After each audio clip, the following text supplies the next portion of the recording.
Listen, I know this is going to be a very controversial video. I know. And I know I'm going to get ripped apart in the comments for having this opinion. But you know what? I just don't agree with most of you out there. I don't. And I would just let it slide. Like, why make a video about it? I'm making a video about it so you give developers and publishers a break. It's time to let physical games die and embrace the digital revolution. And it's time for us gamers to stop complaining about it. Alan Wake 2 came out, loving it, crazy, scary, can't play it at night because I'm a wuss. So it's a digital only release, no physical copy of this one. Okay, so there's no physical copy of the game, so people are going a little bit nuts. And I get it, when you were a kid, this isn't how it worked. Like, you would have, if you're like me, you had your cartridges, and they were all lined up, and you had your collection, and then it turned into discs, and then you had your collection of discs. They sit on a shelf in a collection, or something that you take pride in. Like, it's a big part of your identity. Video games are a huge part of my identity. I get that too. But things are different now. CD drives are becoming a thing of the past. And that's okay. The technological evolution has taken us there. It's not like a money grab type thing.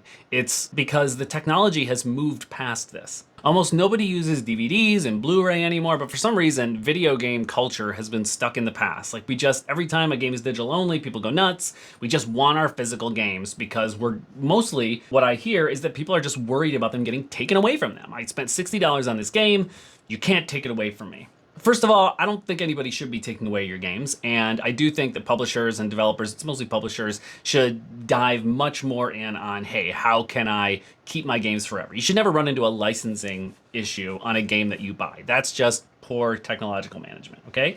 But if we assume that can be improved, which of course it can be, I just don't think that there's enough here to justify publishers and developers dumping millions and millions and millions more dollars into producing and distributing physical copies of games out to stores, which mostly you're gonna buy online anyway. You're mostly gonna go to Amazon or Best Buy or wherever you get your games, and you're gonna get it online from there. Or you can, on release day, just sort of choose to like get in the car, trudge up to, for me, Best Buy is 20 minutes away, GameSpot is 10 minutes away, but I'd rather go to Best Buy. Trudge up to Best Buy, get it on release day, take it home, drive back all the way back, pop it in, then go through the install process where I almost always have to download like bunch of more game data on top of it. It just doesn't make a whole lot of sense to me.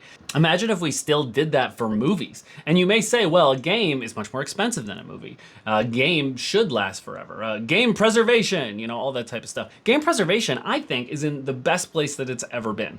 I know it's not amazing. It's very hard to play a PlayStation 1 or a PlayStation 2 game.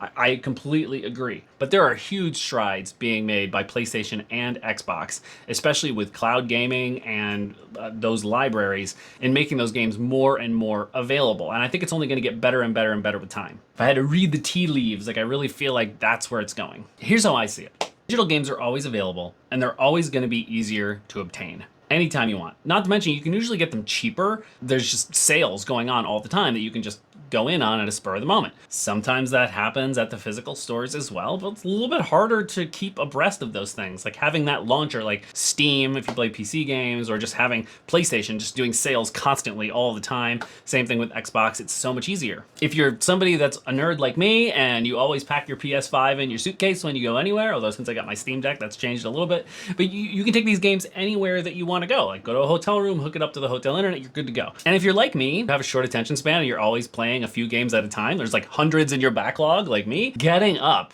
and changing the discs just sounds exhausting. Maybe I'm lazy, but it just sounds exhausting to me. Like, why? Like, I just want to flip back and forth, play what I'm playing, sit on the couch, knock it up, put the game on, all there is to it, you know? Especially because, to be honest with you, I play a lot of my stuff remote. I have 2 little kids, and I have gone all in on the remote revolution. Subscribe if you want more tips on how to use remote play in a way that is just incredible. Like, I have pretty much mastered playing my PC games and my console games remotely throughout my house. Like, I've mastered the whole thing in a way where there's like not a lot of latency, like frame rates are great, like all that type of stuff.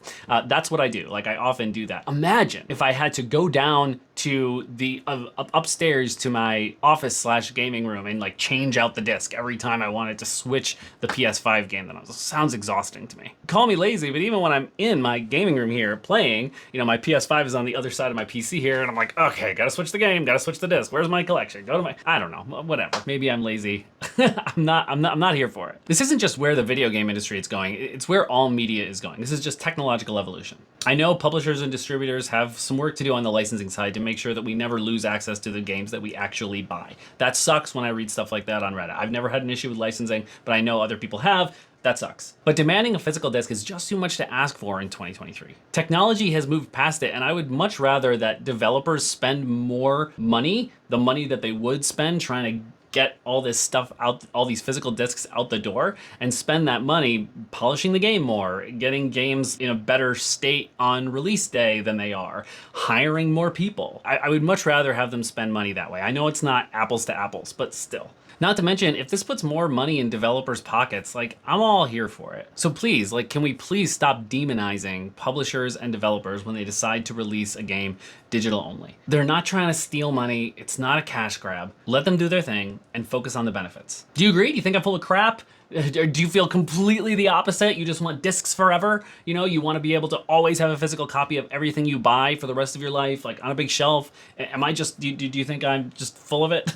Or I don't know what I'm talking about? Tell me in the comments. I want to hear about it. Let's have a constructive conversation and a lively debate about it, because I never think that I'm 100% right about any opinion that I have, right? This is just my opinion. What's yours? Let me know in the comments and let's talk about it. Man, I hear they're putting the like button underneath these videos, so, you know, maybe hit that.